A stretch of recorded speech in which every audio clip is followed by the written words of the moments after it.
நடிகர் விஜய் நடிகராக தான் இன்றும் இருக்கிறார். அவர் அரசியல்வாதியாக பரிமாணம் இன்னும் எடுக்கவில்லை.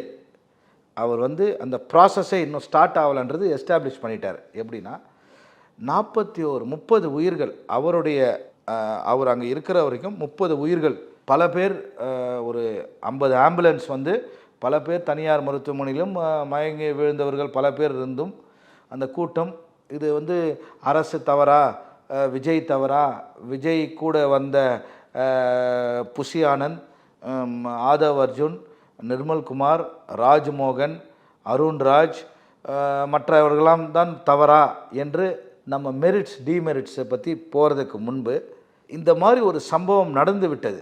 அட்லீஸ்ட் விஜய் என்ன செய்திருக்க வேண்டும்? இது செய்திருந்தால் நிச்சயமாக விஜய் உண்மையான ஒரு அரசியல் தலைவனாக, ஒரு ரியல் ஹீரோவாக பார்த்திருப்பார்கள் உலக மக்களும் தமிழ்நாட்டு மக்களும்.